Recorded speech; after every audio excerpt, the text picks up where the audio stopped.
আমরা জেলে, মাছ ধরেই নিজেদের জীবিকা নির্বাহ করি। আমরা দুই ভাই মিলে একসাথে মাছ ধরি। কোনো কোনো দিন মাছ তাড়াতাড়ি পেয়ে গেলে বাড়ি ফিরে আসি, আবার কখনো কখনো বাড়ি ফিরতে অনেক রাত হয়ে যায়। যেমন আজ সকাল সকাল বেরিয়েছিলাম মাছ ধরার উদ্দেশ্যে, কিন্তু কপাল খারাপ, সকাল থেকে তেমন কোনো মাছই পাইনি। তাই আজও বাড়ি ফিরতে ফিরতে রাত অনেক হবে। তার উপর সন্ধে থেকে শুরু হয়েছে বৃষ্টি। এখন চারিদিকে সন্ধ্যের অন্ধকার নেমে এসেছে। যেসব পাখি খাবারের সন্ধানে সারাদিন বনে জঙ্গলে ঘুরে বেরিয়েছে, তারা প্রত্যেকেই নিজের বাসায় ফিরে গিয়েছে। দিগন্ত জুড়ে কালো মেঘ ছেয়ে আছে। ঝিরঝির করে এক নাগাড়ে বৃষ্টি হয়ে চলেছে। গাঁয়ের প্রবীণ বৃদ্ধরা বলতো, সুন্দরবনের এমন অনেক দ্বীপ আছে যেখানে গেলে নাকি আর কেউ কখনো ফিরে আসে না। আমি বহু দিন রাতে মাছ ধরেছি, ফলে আমাদের মন থেকে ভয় অনেকটা কেটে গিয়েছে। তবে আমরা জানতাম যে সুন্দরবনের অনেক দ্বীপ অভিশপ্ত। গোধূলি বেলায় আকাশে ধ্রুব তারা দেখা দিয়েছিল, এখন তা কালো মেঘে আড়াল হয়ে গেছে। মনে মনে ভাবলাম, অন্য দিন এমন সময় আকাশে কত উজ্জ্বল নক্ষত্র ফুটে উঠত। দিন হোক বা রাত, তার একটা অন্যরকম সৌন্দর্য আছে এই সুন্দরবনে। আজ কালো মেঘ সমস্ত কিছুর ওপর একটা চাদর ঢেকে রেখেছে। তাও মনে মনে আন্দাজ করে বুঝলাম, সন্ধে গড়িয়ে রাত হচ্ছে ধীরে ধীরে। আমি সামনের বেশ খানিকটা জায়গা দেখে নিয়ে ভাইয়ের উদ্দেশ্যে বললাম, রাত তো অনেক হলো, বৃষ্টিটা একটু ধরেছে, এখন খেয়ে নি, তারপর আবার না হয় মাছ ধরা যাবে, কি বলিস? কোন চড়ায় নৌকো লাগাবো দাদা? সামনে ঝাঁকড়া ডিঙা পড়বে, সেখানেই নৌকা লাগা। আচ্ছা। তারপর নৌকো ভেসে চলল সামনের দিকে। ঘোলা জল ছলাৎ ছলাৎ করে নৌকার গায়ে আছড়ে পড়ছে। সামনে কিছুটা এগিয়ে ঝাঁকড়া ডিঙার দ্বীপ দেখা গেল। দাদা, এটা কি ঝাঁকড়া ডিঙার দ্বীপ? হ্যাঁ হ্যাঁ, এটাই ঝাঁকড়া ডিঙার দ্বীপ, ওখানে নৌকা নিয়ে চল। মনে একটা সন্দেহ হচ্ছিল যে এটাই ঝাঁকড়া ডিঙার দ্বীপ কিনা, কারণ রাত্রেবেলা সুন্দরবনের সব জায়গায় একই রকম মনে হয়। তবুও আমরা সব সময় চলাফেরা করি বলে কিছু কিছু চিহ্ন দেখে বুঝতে পারি ঝাঁকড়া ডিঙার দ্বীপের সামনে একটা মরা গাছ রয়েছে, কিন্তু অন্ধকারের মধ্যে হয়তো গাছটা আমি দেখতে পাইনি। এইসব মনে মনে ভাবছি, এমন সময় দেখলাম নৌকা এসে দাঁড়ালো ঝাঁকড়া ডিঙার পাড়ে। তারপর আমরা হ্যারিকেন জেলে রাতের খাবার খেতে বসলাম, ভাত, চিংড়ি মাছের ঝাল আর ট্যাংরা মাছের ঝোল দিয়ে। দুজনেরই বেশ খিদে পেয়েছিল। দুজনেই খাবার ভাগাভাগি করে নিয়ে খেতে শুরু করলাম। পরম তৃপ্তি ভরে চিংড়ি মাছের ঝাল দিয়ে ভাত মাখিয়ে খেলাম। ট্যাংরা মাছের ঝোলটাও মা দারুণ বানিয়েছিল। পেট ভরা থাকলে মানুষ দেহে বল ফিরে পায়, মাথা ঠান্ডা থাকে, এটা খুবই সত্যি কথা। এরকমভাবে অগাধ জলের মাঝখানে একটা ছোট্ট ডিঙার উপর বসে খাওয়ার মজাটাই আলাদা। মনে হয় যেন চড়ুই ভাতিতে এসেছি আমরা। জলের যেন বিশ্রাম নেই, আপন খেয়ালে সামনে দিয়ে এগিয়ে চলেছে। বৃষ্টির শব্দ, হাওয়ার শব্দ, আরও কত অচেনা শব্দ ভেসে আসছে জঙ্গলের মধ্যে থেকে। এই সুন্দর পরিবেশের ঘোলাটে হ্যারিকেনের আলোয় আমরা দুজনে পেট ভরে এক থালা ভাত খেয়ে নিলাম। খাওয়া দাওয়া শেষ করে প্রশান্তির ঢেঁকুর উঠল। দাদা, ঝাঁকড়া ডিঙার পাশ থেকে খাড়িতে ঢুকলে কেমন হয়? রাতের দিকে খাড়ির ভিতরে মাছ থাকে ভালো। তা মন্দ হয় না, তাহলে ভেতরেই ঢোকা হোক। তারপর আমরা নৌকা নিয়ে ঢুকে পড়লাম খাঁড়ির ভিতরে।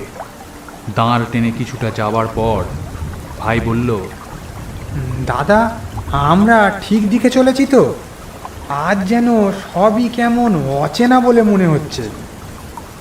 না না, ও কিছু না, রাত্রেবেলা অনেক জিনিস দেখা যায় না, তাই এমন লাগে।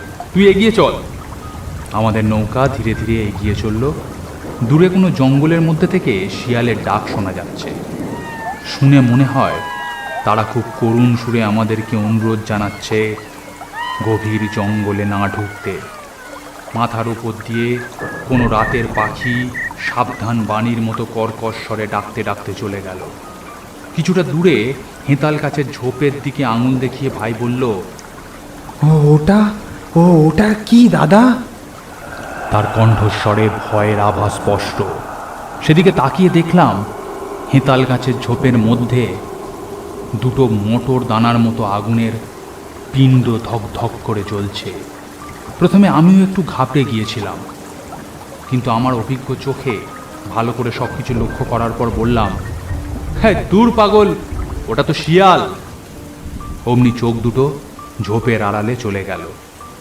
ও তাই বুঝি? হঠাৎ করে দেখে আর কি। আরে বাবা, আমি তো তোর সঙ্গে আছি নাকি, কোনো চিন্তা নেই, চল। আবার নৌকো সামনের দিকে এগিয়ে চলল। কিছুটা যাওয়ার পর হঠাৎ আমি একটা জিনিস লক্ষ্য করলাম। এই জায়গাটার মধ্যে কি যেন একটা পরিবর্তন হয়েছে। এমন অনেক গাছ গজিয়ে উঠেছে যা আগে ছিল না।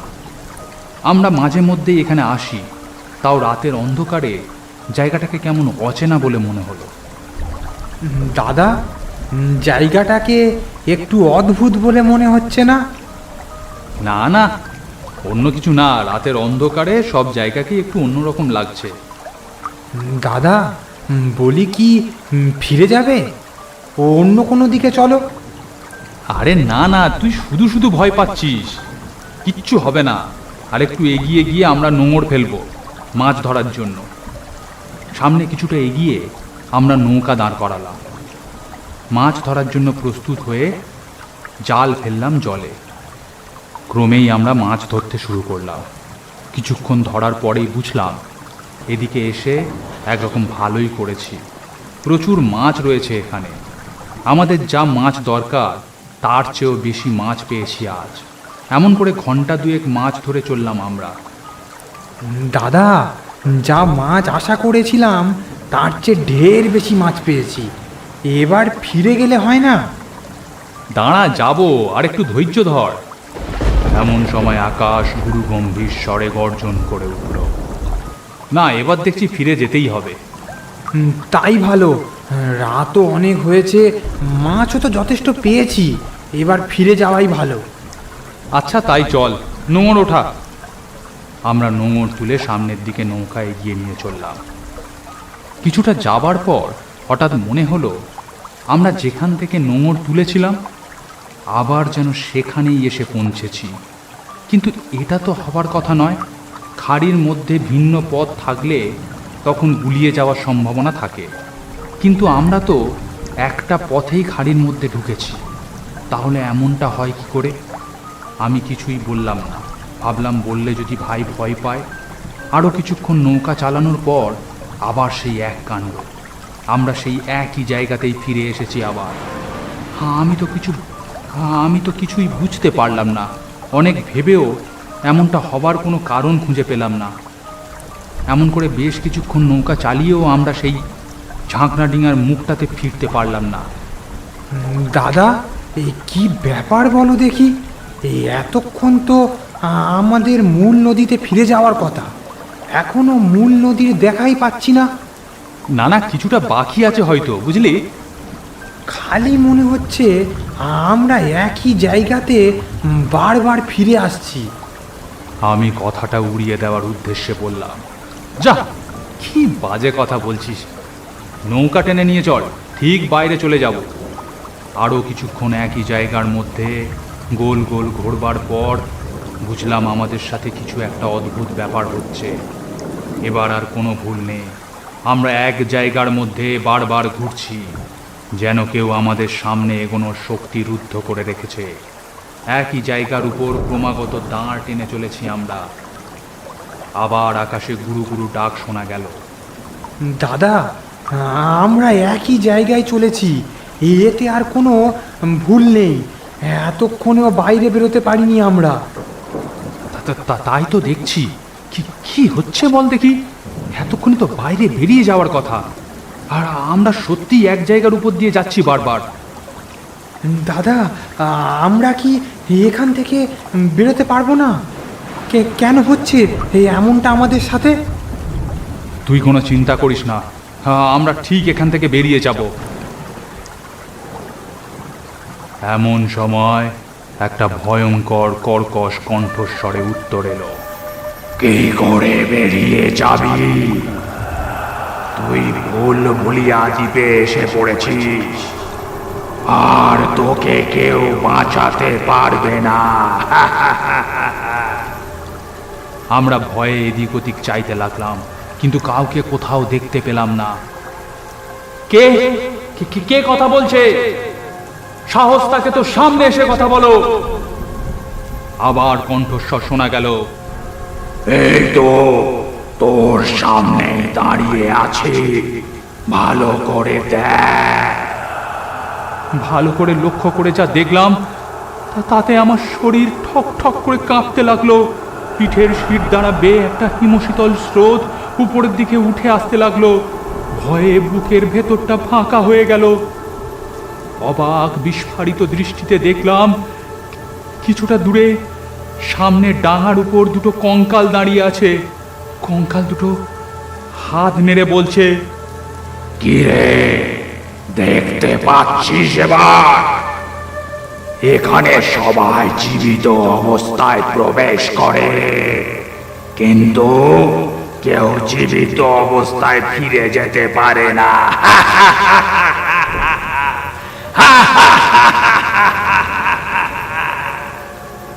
প্রচন্ড ভয়ের মধ্যেও ভাবলাম, এই দ্বীপের কথা তো আমি আগে শুনেছি। এ যে বড় ভয়ঙ্কর দ্বীপ, মানুষকে ভুলিয়ে নিয়ে ওই দ্বীপের মধ্যে বন্দি করে রাখে। সে আর কখনো ফিরে যেতে পারে না। এমন সময় আপনি থেকেই ভয়ে আমার মুখ থেকে বেরিয়ে এলো, হে ভগবান, আমাদেরকে বাঁচাও, আমাদেরকে বাঁচাও। কঙ্কালগুলো হাত নেড়ে ভয়ঙ্কর লোলুব্ধ দৃষ্টিতে বলছে, তোরাও এখন থেকে আমাদের সঙ্গী হয়ে থাকবি।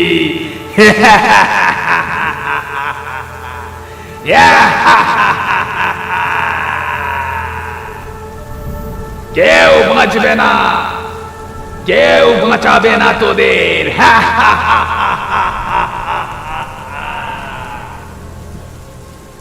এই সমস্ত কথা শুনতে শুনতে শরীরটা কেমন অবশ হয়ে গেল।